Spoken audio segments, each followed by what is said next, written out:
Selamat pagi Sobat Sakti dimanapun Anda berada. Pada video kali ini aku akan berbicara mengenai salah satu program pemerintah yang lagi ngetren, yaitu Work from Bali ya. Work from Bali adalah sebuah kerjasama antara 7 kementerian yang akan mengirimkan kurang lebih 25% dari stafnya untuk bekerja di Bali ya. Tapi nggak di seluruh Bali. Mereka sudah melakukan kerjasama dengan beberapa hotel di kawasan Nusa Dua ya, yang dikelola oleh ITDC, di mana ITDC itu adalah sebuah perusahaan BUMN. Seperti biasanya, sebuah kebijakan pemerintah selalu ada pro dan kontra. Ada yang bilang ini ada lubang kemungkinan korupsi, ada yang begini, begitu, begini gitu ya. Nah, gue nggak akan bicara mengenai situ. Gue anggap mereka tentu sudah tahu caranya untuk memperkecil kemungkinan tersebut terjadi. Gue akan lebih berbicara dari kacamata gue sebagai pengusaha kecil, menengah, yang bergerak di bidang pariwisata, tapi tidak berada di Nusa Dua. Oke, dimana seperti kita di Nusa Dua itu kan kebanyakan hotel besar ya. Itu hotel besar, hotel internasional, bukan hotel-hotel milik lokal yang di Nusa Dua. Jadi menurut gue tanggapannya begini. Kalau itu dikatakan untuk membantu perekonomian di Bali, itu bisa terjadi karena memang hotel-hotel tersebut mempunyai jumlah pegawai yang banyak. Jadi cukup membantulah pegawai-pegawai hotel yang bekerja di Nusa Dua, yang tadinya dirumahkan, bisa bekerja lagi. Kalau misalnya manajemen hotel itu dari hitung-hitungannya emang cukup untuk mempekerjakan. Kita belum tahu nih berapa persen akan dapat dipekerjakan kembali staff-staff yang sempat dirumahkan di Nusa Dua. Karena banyak sekali tuh yang dirumahkan dari hotel-hotel di Nusa Dua. Karena kan hotelnya gede dan lain-lain. Mereka pun menandatangani harga khusus ya. Ada MOU-nya lah.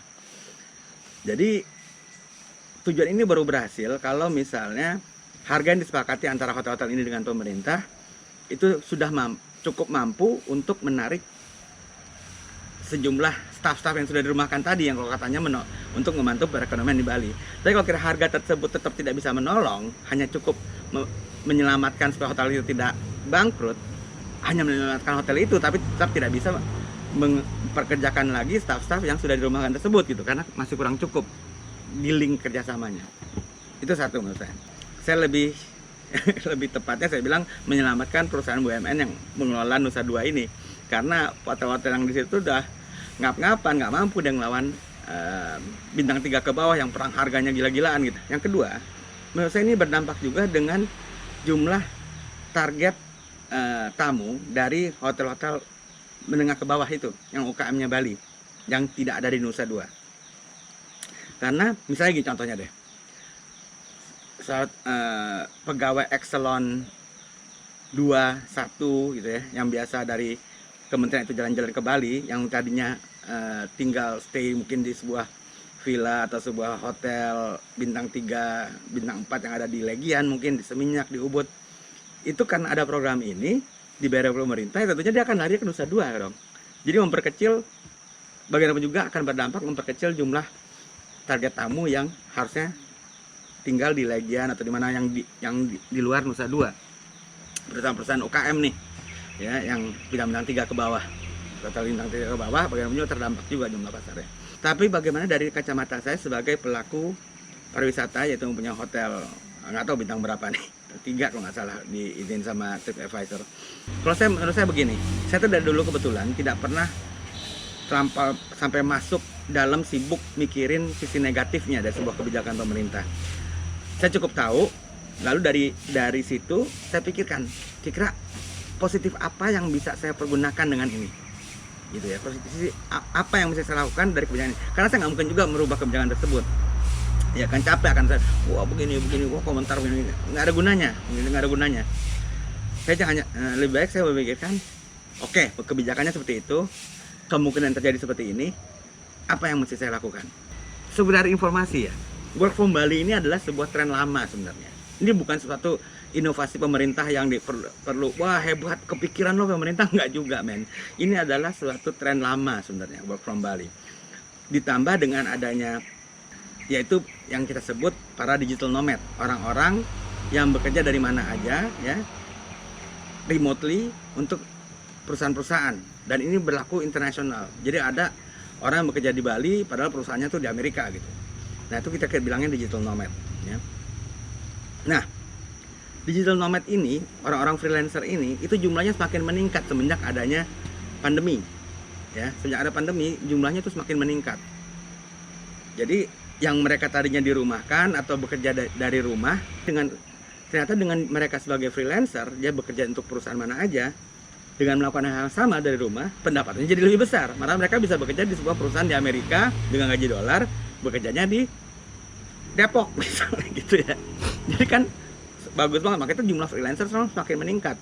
Nih ada salah satu tamu saya dari Bandung, dia adalah seorang freelancer. Kalau nggak salah baru 3 bulan itu, tapi ya itu jalan-jalan udah mulai dari work from Bali. Dan hal ini udah gue pikirin sebenarnya udah lama. Karena tamu-tamu gue itu emang banyak yang digital nomad dari dulu. Ya, ditambah dengan kejadian pandemi, gue push lagi. Nih, ini contohnya. Dari 11 bulan yang lalu, gue udah bikin video mengenai work from Bali. Ya, lihat. Dari 11 bulan yang lalu, gue udah bikin video mengenai work from Bali. Gitu loh. Nah, jadi gue seneng-seneng aja dengan adanya program pemerintah ini sekarang. Di blow up lagi, gitu. Nah, Taman Sari Resort itu udah lama banget siap tentang hal ini. Gitu ya kan. Lihat, ya, kita bikin videonya aja udah 11 bulan yang lalu ya kan. Nah, ini seperti ini contohnya. Di salah satu, dan ini contohnya, di apartemen kita yang paling murah. Speednya seperti ini, nih ya. Lihat cuplikan ini, dari video gue yang lama. Oke, so we got 47.1 download, we got 49.8 upload, and only 2 second ping. Yeah, we got 47.1 download, 49.8 upload, and 2 second ping. Itu dari video gua yang sebelumnya. Lihat kan? Di room apartemen gua yang cuma 2 juta per bulan, ya harga Covid 2 juta per bulan, itu speednya udah 50 Mbps kurang lebih. Ya, untuk upload dan download. Pingnya cuma 2 kalau nggak salah ya. Iya, cuma 2. Nah, juga di room-room lain, itu rata-rata tuh sekitar 50-an di room-room lain ya. Di sini, di by the pool, coba kita cek ya. Speed test. Nah, kita lihat ini by the pool aja, kalau orang mau di sini. Kita dulu. Nah, nih. Di sini ya. Itu kelihatan nggak sih? 17 download, uploadnya 25. Pingnya 3 di sini. Cukup lah, ya kan? Dengan 16 download, 25 upload, pingnya 3 di sini nih. Kalau di kamar 50-an. Kalau perlu gue tambahin lagi penguat sinyal di sini, nggak masalah.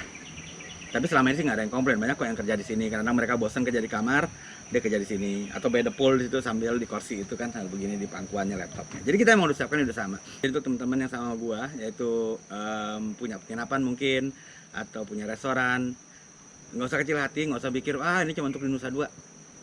Kita manfaatin aja promo ini karena bagaimanapun juga ide tersebut akan muncul juga bagi mereka yang lagi nonton gitu, nonton TV misalnya di salah satu TV membicarakan hal ini, itu kan nyampe juga ide tersebut, jadinya akan meluas. Saya hafal banget deh, begitu emang trennya begitu, kalau ngetren tuh ngetren, jadi kita harus manfaatin, malah jangan sampai kelewat gitu kan. Jadi kalau Anda punya penginapan, bikin space khusus, juga ininya internetnya, speednya sama stabilnya perbaiki gitu ya, kalau misalnya belum baik, atau perkuat sinyalnya. Lalu kalau punya restoran atau apa ya, bikin colokannya banyak di meja-meja sehingga mereka bisa bekerja di sana.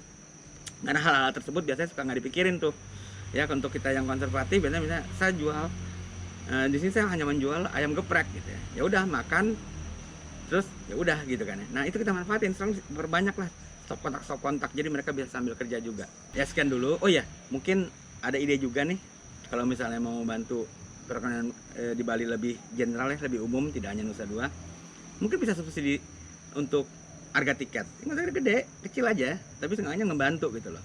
Ingat loh, Garuda juga BUMN, siapa tahu perlu bantuan juga disubsidi biar banyak yang terbang pakai Garuda ke Bali. Ya, sekian dulu.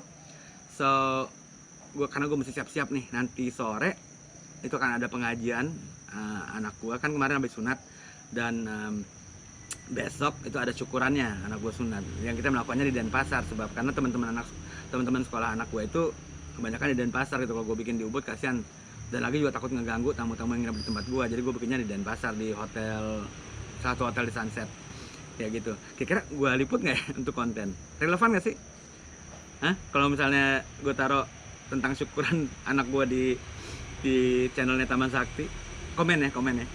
Jadi kalau misalnya nggak relevan ya gue nggak taruh gitu. Dan sebelum saya akhiri benar, seperti biasa saya hanya ingin mengingatkan bahwa program Stay Now Pay Later itu masih ada loh sampai Juli ya kan, dengan harga khusus kita nih. Kalau mau ngeliat harganya ada di sini.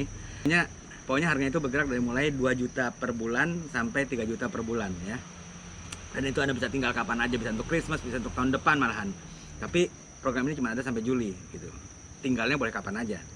Itu masih berlaku. Nah ini lihat sini. Ya, mulai dari 2 juta per bulan sampai 3 juta per bulan. Dan kita juga ada yang harga daily, juga ada harga weekly ya. Silakan DM di Instagram untuk mau tahu lebih detailnya. Oke? Stay safe baby.